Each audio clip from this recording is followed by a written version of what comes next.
Hello everybody, I'm Dan Murrell, and I'm here today to talk about a subject that I'm sure will be very non-controversial, the box office performance of Man of Steel versus Superman. For weeks now, some fans of Zack Snyder's Man of Steel and some fans of James Gunn's Superman have been debating online about which movie is really more successful, with many of Snyder's supporters saying that Superman is a massive failure, especially when inflation is taken into account, and many of Gunn's supporters pointing to Superman's higher domestic gross. Box office is one of the main focuses of this channel, so I decided to take a deep dive into the box office of both Superman and Man of Steel, taking as many factors as I could into account to determine where the truth lies. And to be clear, I am not advocating for one movie or the other here. This is just an attempt to inject a little research into what is largely an ideological debate, which always works on the internet, right? Also, I want to be very clear, we are not talking about quality, we are not talking about expectations,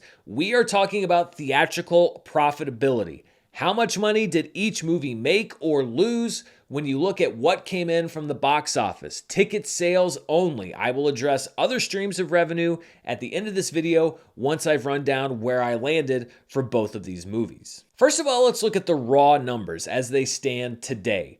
Both Man of Steel and Superman had a reported budget of $225 million, according to multiple sources that I found online. Now, when it comes to marketing, numbers are a little harder to come by because studios don't generally disclose those figures. Several sources claim that Man of Steel had a marketing budget around $150 million. Reports for Superman's marketing budget varied between $100 and $200 million, so I decided to set the number right in the middle, matching Man of Steel's. You know, it's kind of like poetry. It rhymes. Right now, Superman has the edge as far as domestic gross at $347.3 million versus Man of Steel's $291 million.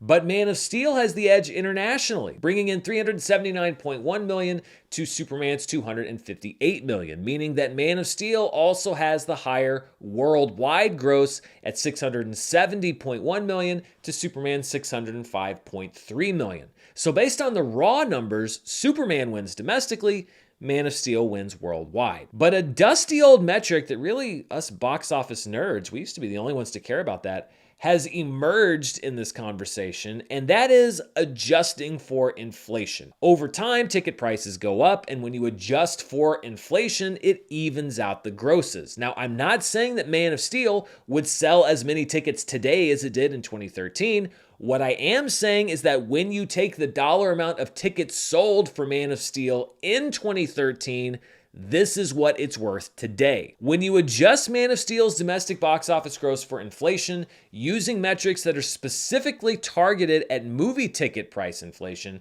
Man of Steel's domestic gross goes up to $419.1 million, easily besting Superman by almost $72 million. Given that it already outgrossed Superman worldwide, that means Man of Steel is the box office champion by nearly $200 million. So that's it, right? Video over. Man of Steel trounces Superman.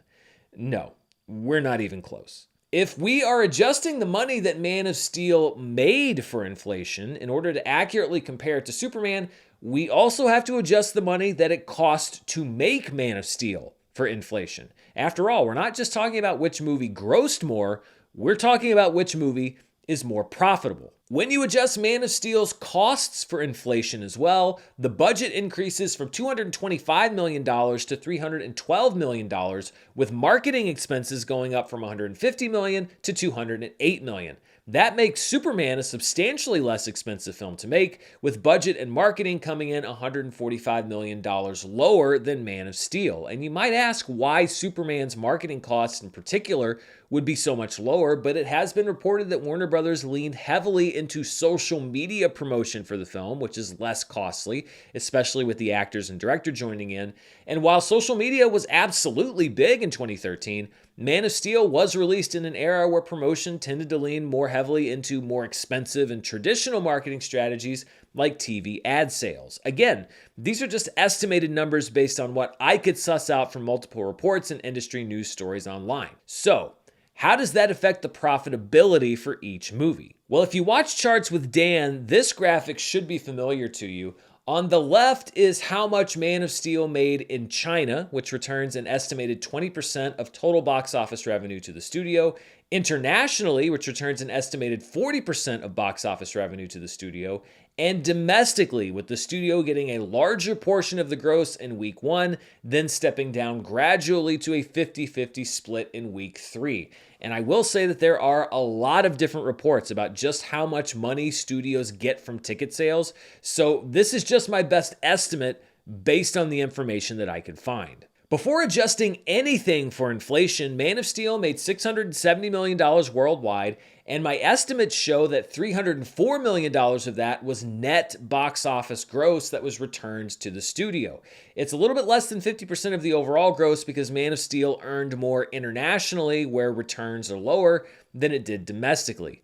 When you subtract Man of Steel's $375 million in costs from its net box office gross, I estimate that based solely on worldwide ticket sales, not including any other forms of revenue like license tie-ins and DVD sales, Man of Steel fell about $70 million short of breaking even. We'll talk about those other income streams later. Let's compare that to Superman. As of right now, I estimate that Superman is about $77 million short of breaking even theatrically before ancillary revenue kicks in, netting $297.1 million from its $605 million worldwide gross. It's a little closer to 50-50 than Man of Steel because Superman was stronger domestically, where more of the ticket sales come back to the studio, at least in this model. So before we adjust for inflation, just based on raw box office numbers, Superman and Man of Steel performed about the same theatrically. They both fell between $70 and $80 million short of breaking even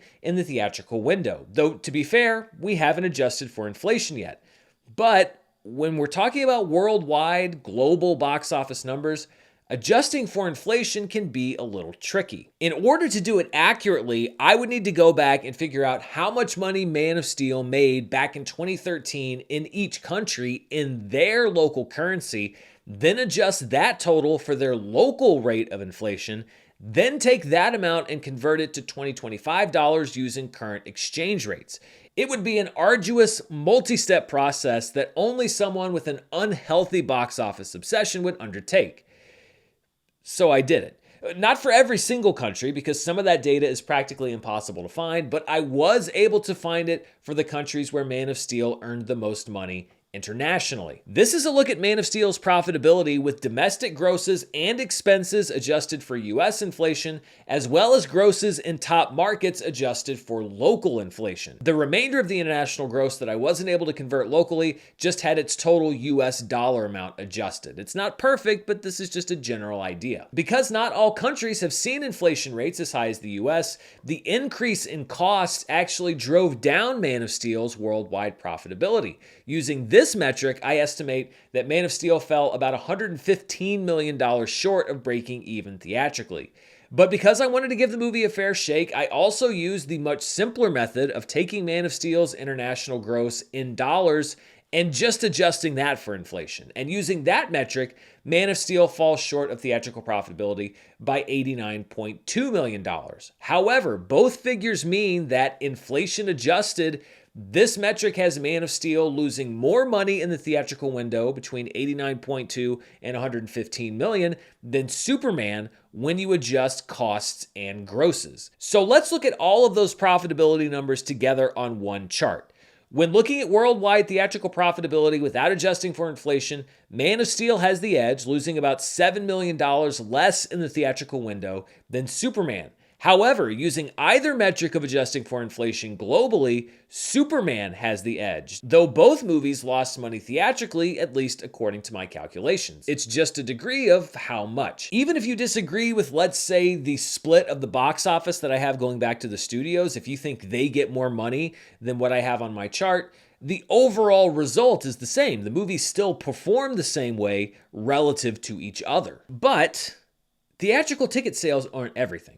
Movies make money in a lot of different ways, and because both Superman and Man of Steel feature one of the most recognizable characters in the world, both movies were able to attract multiple lucrative licensing deals from brands that wanted to be part of each movie's promotional campaign. According to a June 2013 article in The Hollywood Reporter, Man of Steel had 98 partners for its promotional campaign, bringing in $170 million.